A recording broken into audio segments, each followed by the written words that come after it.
Hi, I am Patrick. This is Cory, and that is Lloyd. Together we are Just Got Played. We are at the Cloak and Blaster late on a Tuesday evening. We just finished Betrayl, House on the Hill.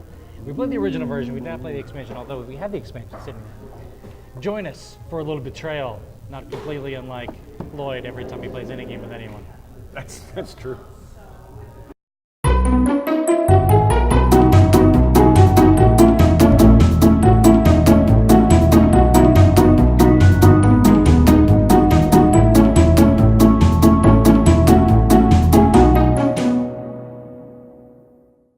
Lloyd, tell us a little bit about Betrayl. Because you know so much about betraying people. I do know a lot about betraying people. In Betrayl, the House on the Hill, this is essentially a tile-laying, dungeon-crawling game. You start out all on the same team exploring this haunted house with all kinds of rooms. There's 3 floors. You go between them, picking up items. There's these things called omen cards, and the whole game kind of centers on the omens. Once you get a certain number of omen cards, you have to start the haunt. And once the haunt starts, one of the players, in most of the scenarios in the game, one of the players will become the betrayer. And when we were friends, now we're not. I might be an alien or a werewolf or an evil scientist. Just some dude with venereal disease? Or yourself. That's true. I'm all of the above. And at that point, the game changes from an exploration game to a focused mission. And it comes with this book, which has, I think, 50 odd ones in the main game. Each scenario is different, and they all have different goals and different ways to win.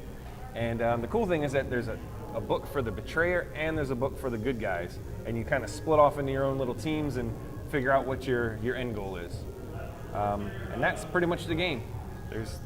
You have characters that level up, but I mean, you're basically walking around, exploring, collecting stuff, and then figuring out who the bad guy is. Cory, if there's one thing that you like the most about Betrayl, House on the Hill. Ooh, I love the tile laying. Like the different rooms that they came up with was really cool. I didn't think you could have so many different type of rooms in a house. It's incredible, but that's great. The tile laying is awesome. It's super fun the way they set it up. Well, Lloyd, I know you love this game, but if there's one thing you had to pick you like the most. I think what I like the most is going back to the scenarios. You never know which game you're going to get whenever you're playing it. And I've played this game probably 20 times, and this is the first time I've ever played a scenario a second time. Every other time I've played, it's been a completely new scenario with a completely new bad guy and a completely new end game. So You got lucky. I did. You got lucky. Well, we got poisoned and died. But That's true. And both of you are basically saying replayability, right? I mean, this game's got massive amounts of replayability with all the different tiles, the structure of the game, with all the different scenarios. There's quite a bit going on with it, and it's very, very replayable. I would love to say the thing I like most about it is theme, because I think it does a great job at theme during the course of the game. There is anticipation, there is dread. That's what the whole game's built about. I lost and still had an incredible time. I mean, it was an agonizing way that we lost, but I absolutely loved it because that's what this game is about. It's about stringing you out and making things tough. It really encapsulates horror for me in a way that I haven't felt since I played Coma Ward by Danny Lott. Danny Lott, but I was thinking of the Everything Epic. Everything Epic. My boy Danny. Cory, if there's one thing that you like the least about the game. I'm gonna jump on the opposite end of the theme. The theme is great, but sometimes you get a haunt that kind of didn't make, or the betrayal that doesn't make sense to me.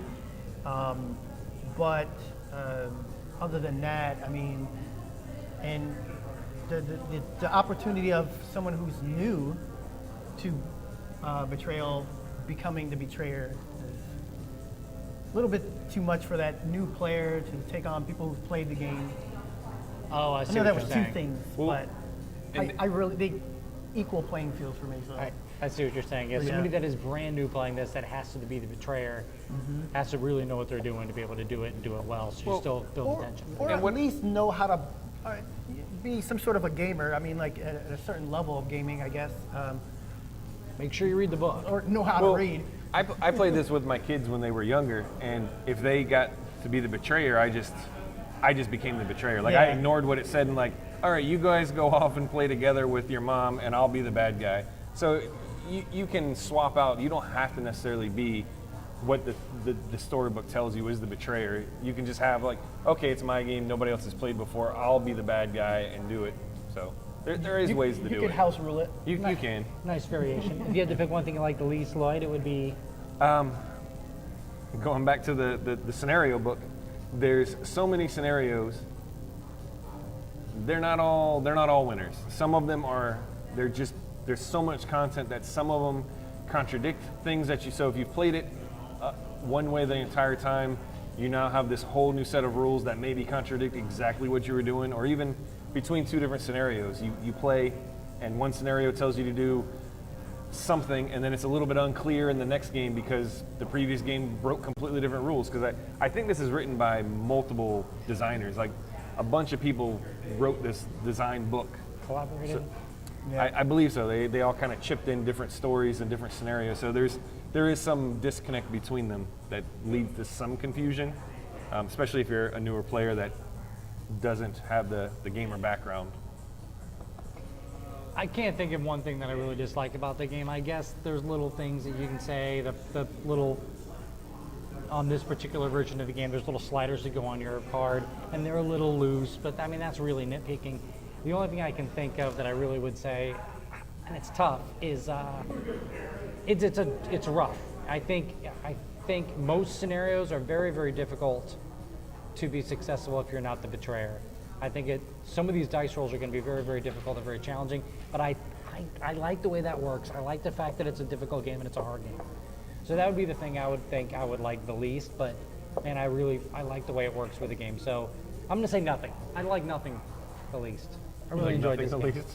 I enjoyed this game. I like it a lot. It is a good spoopy game for Halloween. Yeah, I mean, with all the negatives that You covered how all I of feel your about. negatives. No, I didn't cover them all. I mean, I agree again with the components that you mentioned, but you can look past it, you know, and continue to play. And you know, the theme is like, all right, there's a betrayer, so. I guess the minis in this particular version aren't super high grade either. I mean, you could probably pick on that. Yeah, you can nitpick on things, but in the end, they're easily overlooked. I agree. Well, this is Betrayl, House on the Hill, by Avalon Hill, by Wizards of the Coast, by Hasbro. And there also is an expansion called Widow's Walk. And close to the time that this video is coming out, there's also going to be a legacy version of this game that's coming out that's going to be super, super cool and everyone's going to love. But I'm Patrick, that is Lloyd, and this is Cory. We are at the Cloak and Blaster. Thank you very, very much for watching. What is this? House on Haunted Hill, or Betrayl at House on the Haunting Hill. on Hill House? Yes. Which one? Isn't that a new, that's the Netflix. spooky series? Psychological.